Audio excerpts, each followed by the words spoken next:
out the back by my pool because it felt appropriate to be near water as I share this story, the story of the birth and pregnancy for my first child, my son.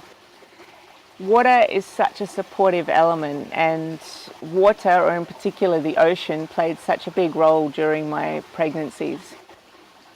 When I found out that I was pregnant, I was living on a small boat with a couple of friends sailing in the Caribbean islands. And actually the day before I confirmed my pregnancy, I'd been in the water swimming with a massive pot of dolphins, probably the biggest I've ever seen. I'd say over 200. It was such a magical experience. But the story of this pregnancy and birth is not one of all fun and bliss and magic and dolphins.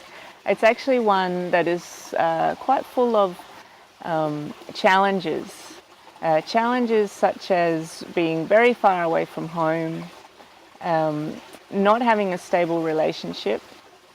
The father of my first child was someone that I had been in a relationship, a very casual relationship with, for around 2 months, and he was back on the island where I'd left him a couple of weeks prior. It's a story that includes feelings of uncertainty, a lot of uncertainty, not knowing who I was anymore, identity crisis, and a lot of relationship issues and a lot of big choices to be made. And also not having the support that one would normally need during pregnancy and birth. So I moved off the boat and I went back to the island where I'd been living, and I stayed together with the father of the baby, and we began our journey through pregnancy and birth from right then and there with no clue what we were doing. And one of the biggest things that was going on for me at that time was what I refer to as identity crisis. I'd previously been working as a scuba diving instructor. My life was about being out in the water all day, in the ocean, and then at night I was usually in the pub having beers with my friends. When I became pregnant, I couldn't work anymore. And of course all my friends were still at the pub, so all of a sudden I was kind of on my own. Who I was no longer, and who I was becoming, well, who knew? It was a really big time emotionally, with a lot of things to work through, including not having a solid relationship with the father of the baby. At around 5 months, things started to become more clear. I started entering into communication with my unborn baby, and I received a very clear message that felt like it was coming directly from my baby, and the message was, I will not be born in a hospital. And at the time I knew nothing about pregnancy and birth, apart from the few books that I'd started reading, and I just assumed that everybody birthed their baby in a hospital and followed the instructions of the doctor. So once I received this message, I began to research what are the alternatives to hospital birth, and it became clear to me that birthing at home would be the ideal way for myself and for my baby. At 7 months, I got a very strong urge to be at home in Australia, so we packed our bags and left. Father came with me, which had been a little undecided up until that point. And we found ourselves living on another small island just off the coast of mainland Australia. There we planned a home birth. At the time we didn't even have a home.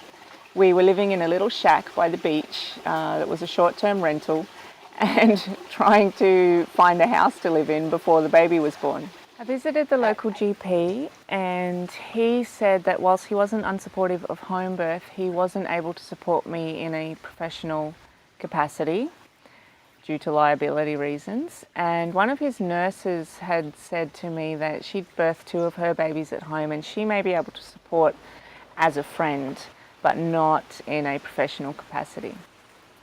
So once we moved into our home, the preparation really began. It began in a way that was all-encompassing, because now I was planning a birth at home without any support. And I had to research and make sure that I felt comfortable with all aspects, the medical aspects as well, the physiology, the physical, as well as the psychological and emotional. I got to a point where I was confident in my level of knowledge, but there were still fears that were coming up as I was approaching labour. Some nights Death himself would come and stand in my doorway, you know, the guy with the black robe and the sickle. He would stand in the doorway to my bedroom, representing everything that could go wrong.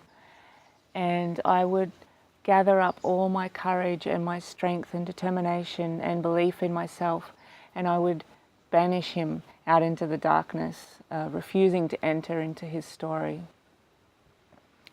By the time labour began, I was confident, I was excited, I thought that I was prepared.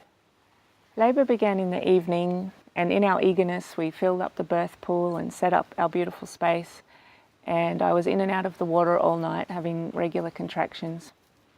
And by the morning I was pretty tired, and then labour started and stopped all day long, and by the evening, when it actually really kicked in, I was pretty exhausted. I still, though, had the mindset of bring it on, I'm ready, I'm determined, I can do this. And I was labouring in the shower, and then I had a show of blood. And that's when the uncertainty kicked in. How much blood is too much blood? I didn't know, and I didn't have someone there who knew about birth supporting me to tell me that it was okay. So the doubt started to creep in, and my partner and I decided that we would call the nurse friend to ask for some advice.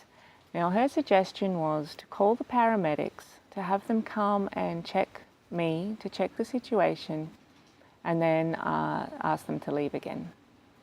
At the time, it sounded reasonable, but that was the turning point in my labour where my nice, quiet home birth turned into Saturday night entertainment for the whole street.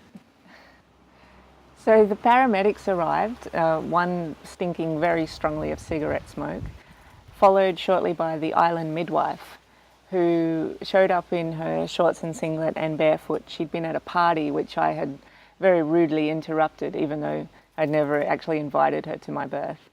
Next to arrive was the fire truck. Showed up outside the house, flashing its red lights, catching the attention of all the neighbours. And although I didn't see it, apparently there was a few firemen out there putting on their hard hats and rubber gloves. Then what was happening inside was that the midwife was trying to persuade me to evacuate to the mainland. Now, this would have required being carried out by the fire truck to the helicopter to then be flown over to the hospital. Now, the thing that gets me the most about this story is that nobody, not the paramedic nor the midwife, had actually checked me at this point. Nobody had had a look at the blood loss. Nobody was worried about what was actually going on, except that I was having a baby in my home. So, under duress and in this stressful situation, I almost gave in. I almost said, yeah, okay, let's just go. It was getting very painful. Labour was getting very painful by this time. My beautiful, serene environment had turned into a very busy, hustling, bustling place. The lights had gone on. Everything just wasn't as it was supposed to be, and I was going into a place of stress. So I didn't agree immediately. I asked to speak with my partner, and he came in and he said, remember the kind of birth that you want to have. And it didn't take much. That was all it was, really just one sentence for me to go, no, actually this is not what I want. There's nothing going on that's wrong here. I'm perfectly capable of birthing this baby at home. So I refused to leave my home. Once it was established that I wasn't going anywhere, the midwife's student arrived, and then a young male doctor arrived with his assistants, and they all set up in my lounge room in the room next door with their takeout dinner. And the smell was really strong and it was wafting through the birth space. The lights went up, the music went off. The midwife was obviously very annoyed with me, and I was feeling quite annoyed with her and frustrated that there was all these people in my space. Labour was definitely established by this point, and I was experiencing incredibly painful contractions. And being in that kind of pain, which is something I'd never thought possible, I was having very mixed feelings about having someone there with me in the space. On one hand, I felt better because I felt more supported, that there was someone there who knew what was going on, because I didn't think that that kind of pain was possible. And on the other hand, I was thinking and feeling that if they weren't here, maybe it wouldn't be quite so bad. I was labouring in the shower and planning to birth in the pool, in the birth pool, and the midwife came to me and she looked me right in the eye and she said, "You can't give birth to that baby in the water, because babies die that way." And me being very determined and certain of what I knew, I decided to just ignore her and still had full intention of birthing in the water. As things progressed, I got back into the tub. I was labouring in the tub, in and out. When it came time to push, I couldn't stay down in the water. So I had to stand up. I had to let gravity help me to do the work. I was very tired by this point. And I found that the easiest way to get baby to move down was by standing. So in the end, even though I'd planned a water birth, I ended up standing in the birthing pool, backed up as far as I could away from the midwife so that she couldn't reach me, and giving birth to my son in a standing position. The midwife caught the baby and put him into my arms, and somebody else brought a chair and put it into the pool, and then I sat down in the middle of the pool above the water with my baby in my arms. I considered having a lotus birth where you don't separate the baby and the placenta, you don't cut the cord, but I knew for sure that I at least wanted to have delayed cord cutting. After about half an hour after the baby was born, I agreed to them cutting the cord, and the midwife was quite insistent on getting the placenta out as soon as possible. I refused to have the injection to help that happen, so she pulled on the cord to pull the placenta out, and then shortly afterwards packed up her things and left. Now, don't get me wrong, I love midwives. I love them. I have many beautiful midwife friends and they do an amazing job. Just this particular one had quite a bad attitude. About half an hour after everyone had gone, I started to lose a lot of blood. I was having postpartum hemorrhage, and we had to call the paramedics again to come and check. And nobody came.